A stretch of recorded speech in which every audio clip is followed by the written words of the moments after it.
This week, it got crazy. I was on my way home and I said, you know what?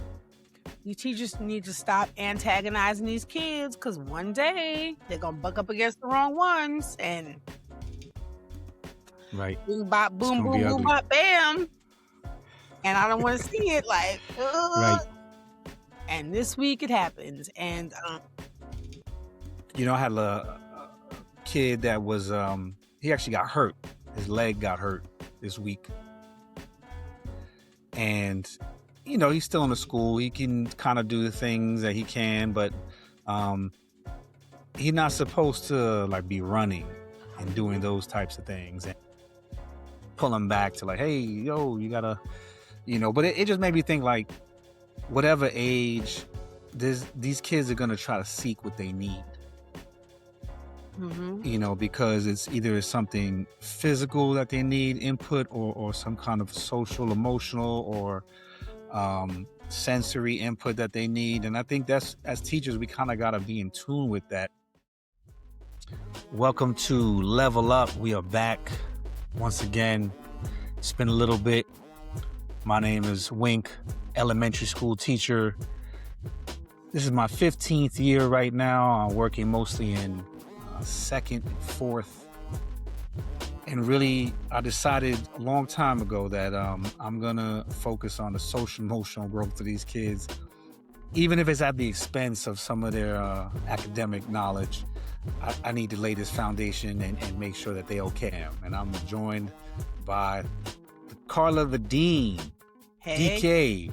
I'll let her let you know who we are. What's going on? What's up?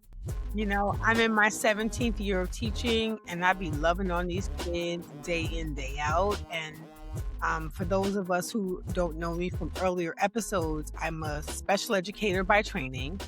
And now, after being a teacher in the classroom for 9 years and then a learning specialist for 7 years, now I'm a high school dean.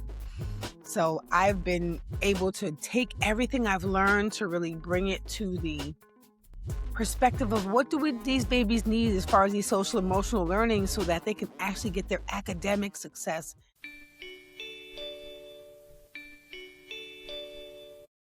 Let's jump in, because last time we spoke many moons ago, we're following this trajectory, the castle model of social emotional learning. And last time we kind of looked at self-efficacy. It's just thinking that you can do things, believing in yourself, understanding who you are, knowing your emotions, just really knowing yourself on a social emotional level. This week, we're going to move more into the impulse control, right? Once you have that understanding of who you are, what you're about, what your emotions are, how you're feeling, now can you control it? Can you drive the car, right? Can you change the channel to the channel you want? Like, think of it like a remote control, right? Impulse control is just, you have the feeling. Now, how do I do something with it and be in control of what my next steps are? So that's really where we are. If self-awareness is like knowing that you're angry, then self-management, impulse control is deciding that I'm not going to throw a chair, right? I'm not going to leave the classroom. I'm not going to curse the teacher out. Whatever that many people have seen over the years, stopping yourself from doing that, because it's probably not going to be helpful to you in the long run as a student if you just let your impulses out all the time. I'm going to break this down a little bit, Carla. Maybe you could help me out talking about just the hardware, how kids are hardwired. And I think it's really important for not just teachers, but all adults to understand the growth of kids, the development of children. And when I look at kids in my elementary age, I'm looking at them from the emotional ability to regulate those emotions, to bring them to the forefront, to understand them. You're kind of just building those foundations of what your emotions are. And you, I would say, you're probably dealing with more the prefrontal cortex, right? Now, what do they do? What are the decisions that they make? And we can look at this like a fire alarm versus the CEO of a company, right? I'm sounding the alarm. These emotions are going off. You have kids that are supposedly building that CEO.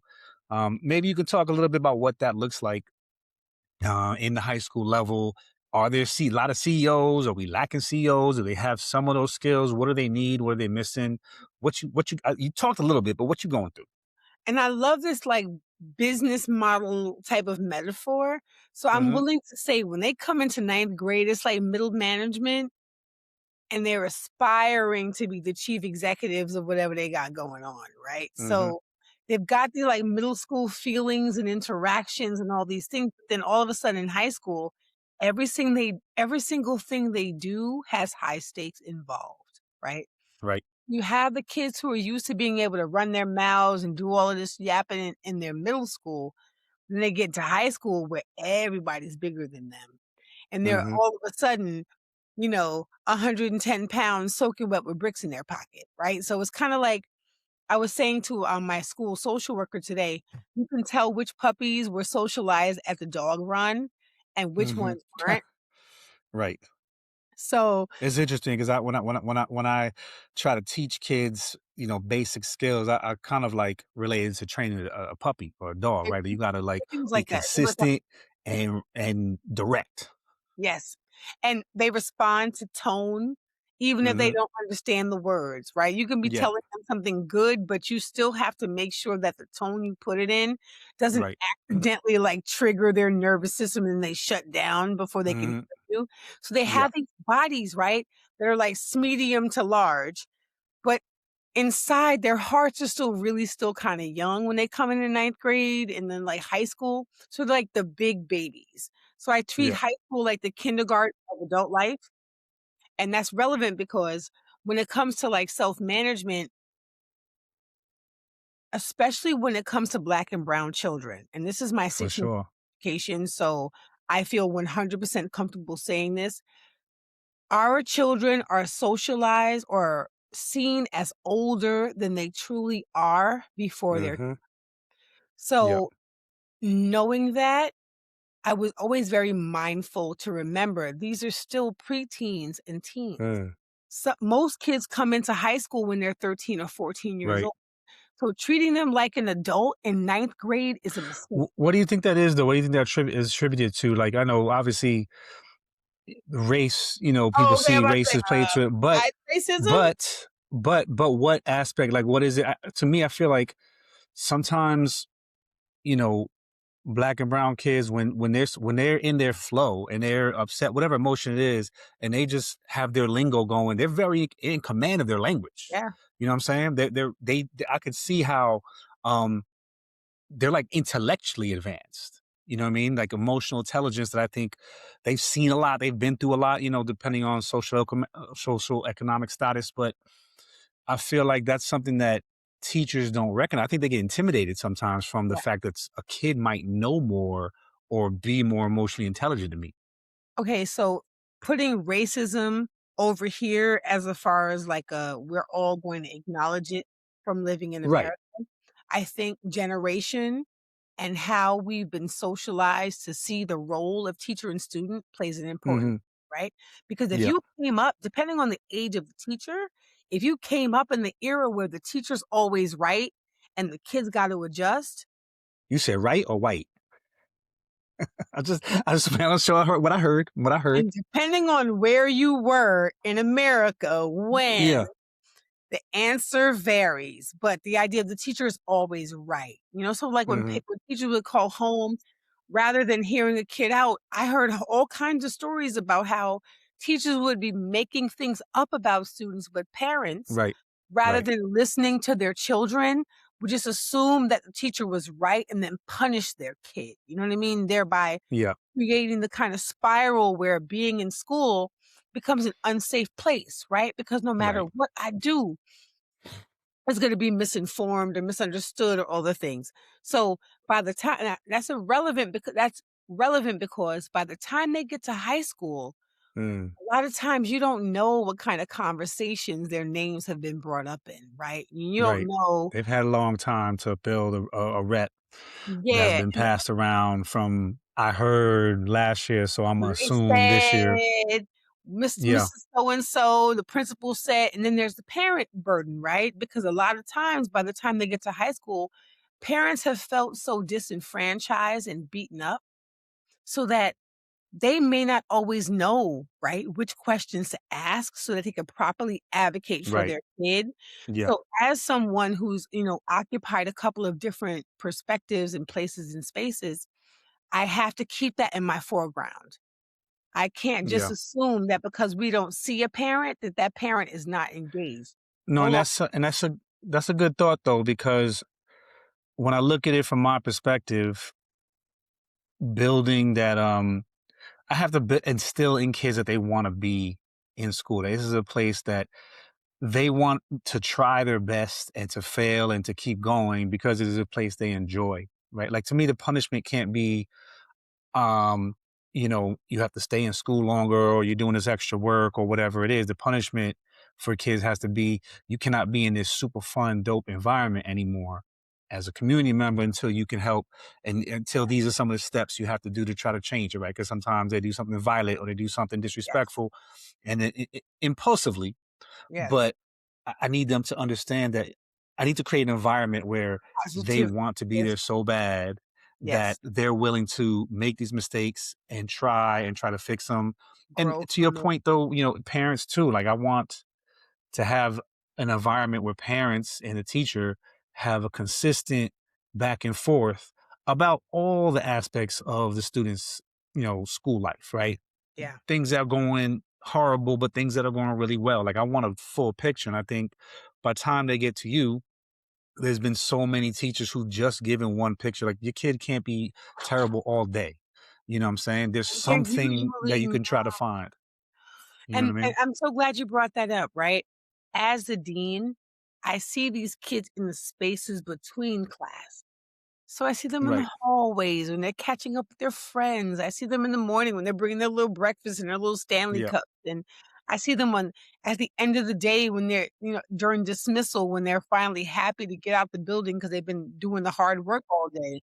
Lunch, right? So, the teachers Hmm. have their own perspective in the classroom, but getting to see them interacting, that's why I'm talking about the dog run so much.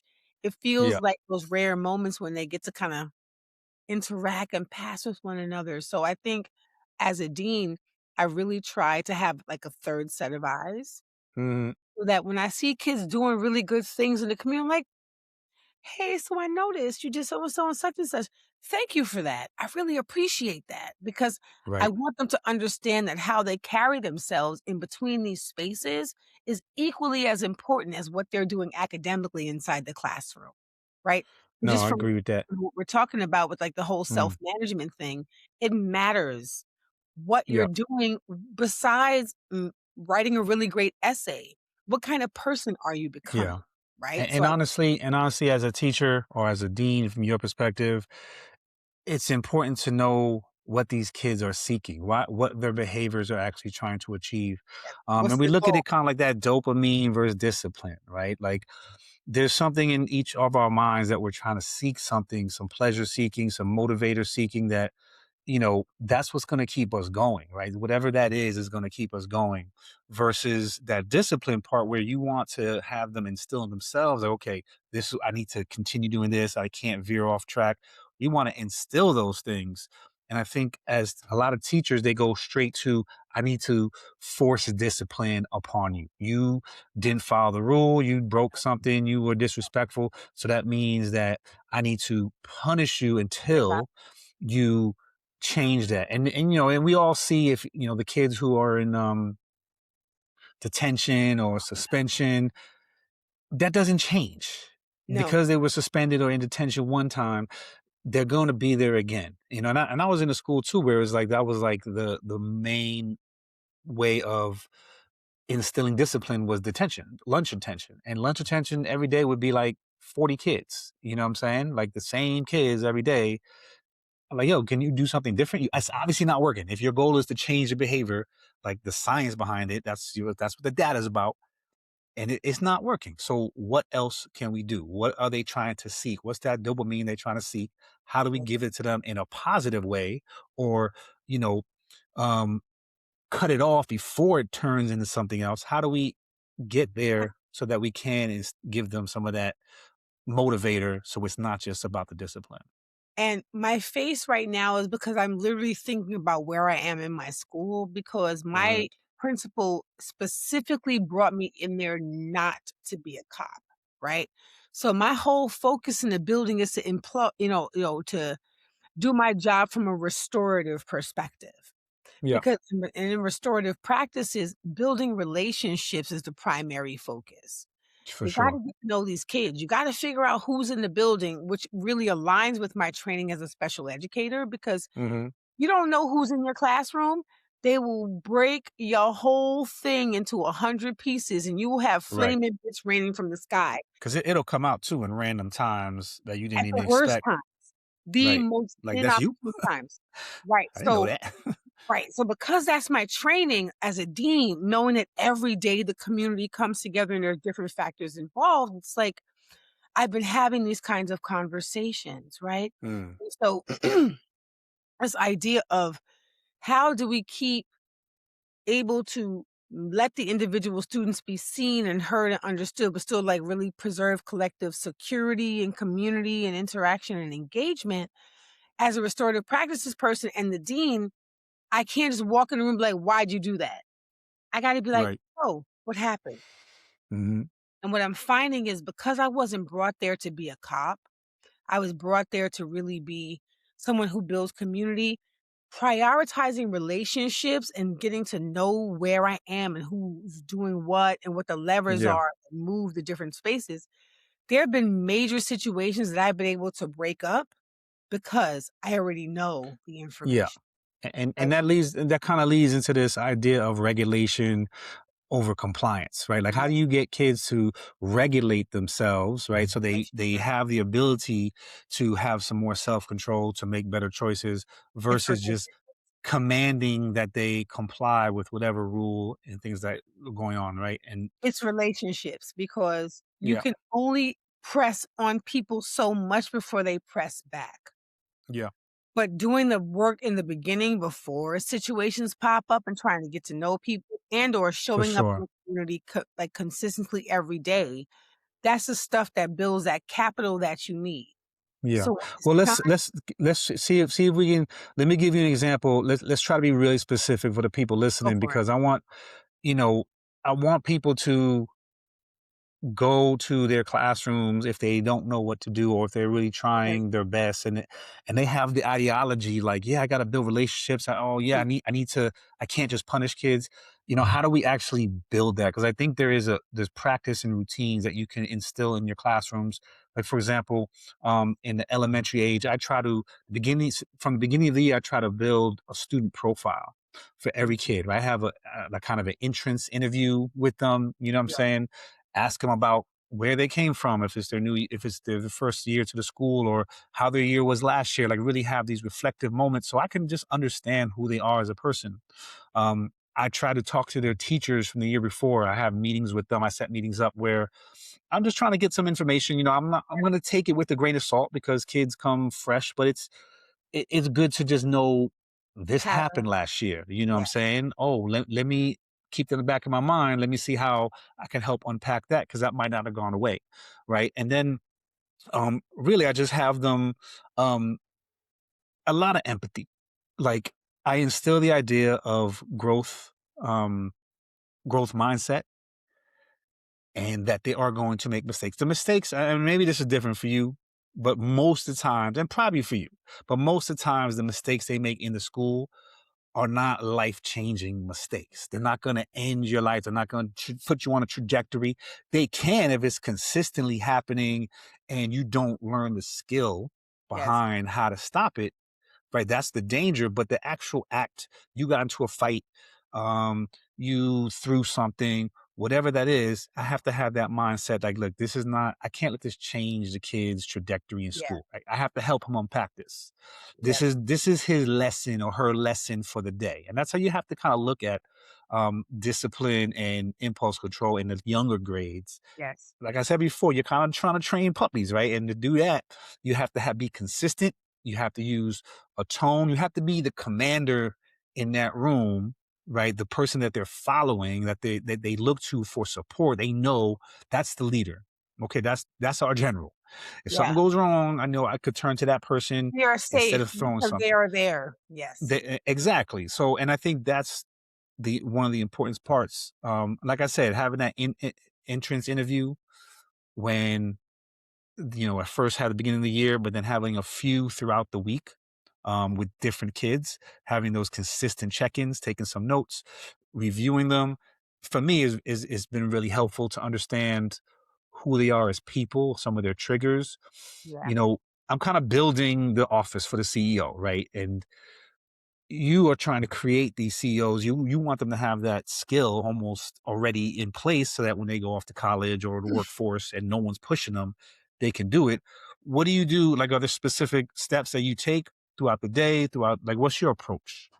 Well, having shifted from inside the classroom to full time outside the classroom, I've had to kind of reshape the way I interact with students because I feel like a lot of my work is character education, right? I Hmm. feel like SEL is even more important for me in my work now, especially because I'm not in the classroom. So I'm seeing all the other stuff.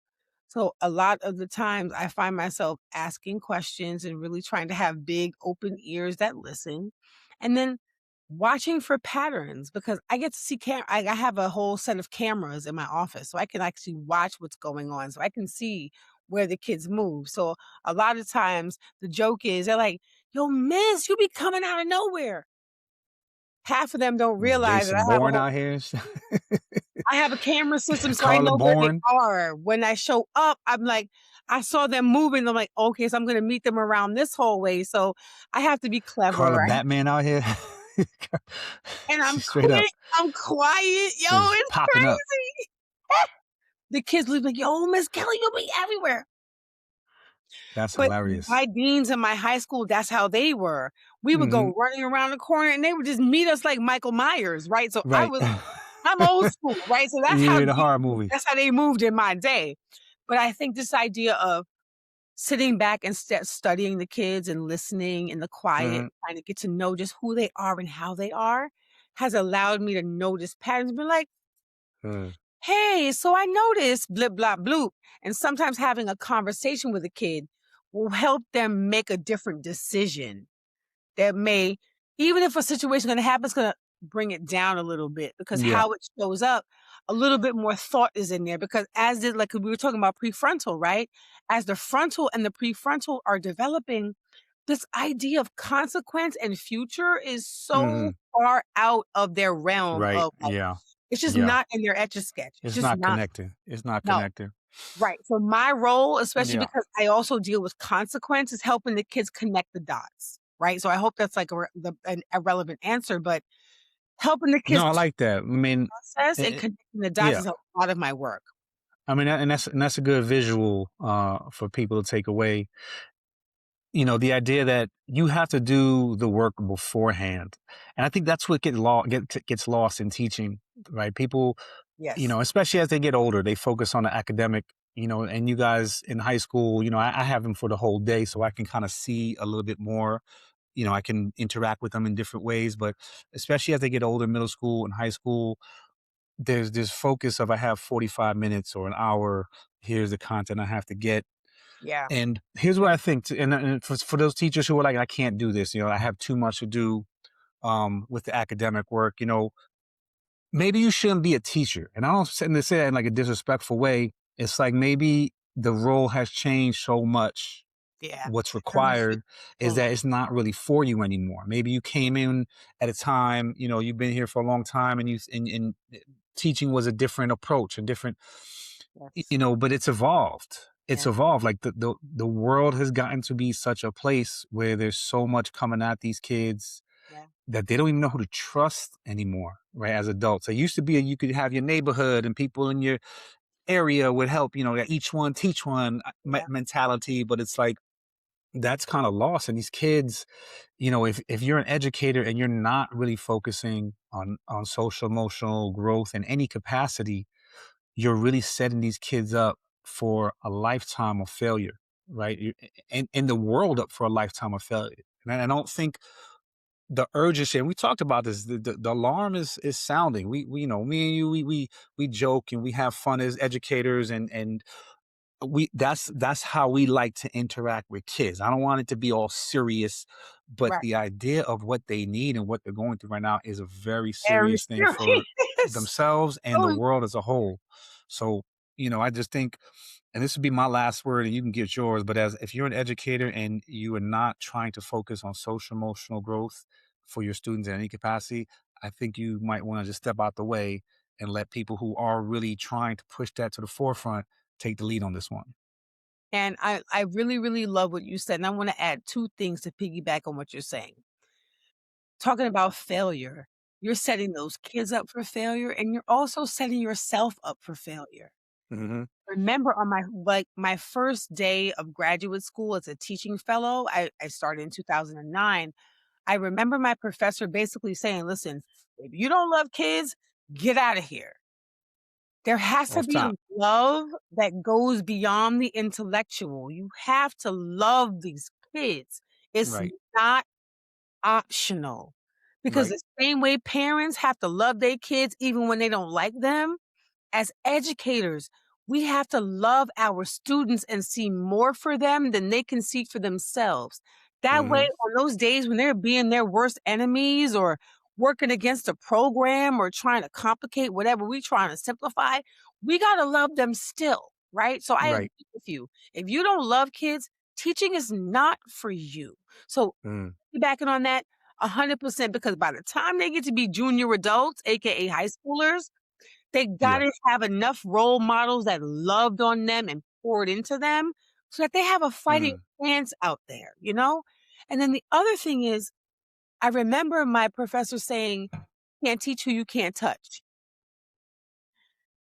Teachers who care more about the subjects that they teach in comparison to who's in the room that they're teaching, not only Right. are failing the students, they're failing themselves. The most Yeah. amazing lesson plan, the most rigorous whatever, is still not gonna hit the mark if you're not, at the very least, building it. Yeah. Idea of who's in the room, who's And showing and it's just turn. it's just boring. Like, I want don't come to the Then there's function. I want that person at the function. Like, if you're that's how you go to school, to as an educator every day. Like, I how are want to hang you out. enjoying yourself? Exactly, you getting Right. paid to be Like, you bored like every life. day? So the L's abound and the failures just be sprinkling from the sky like pennies from heaven. But what I'm saying is Hmm. teachers who don't try to like tailor what they doing and take SEL into like consideration when they're building for their kids, you making your life harder. I don't know why you doing it. I didn't, but I really want you to stop.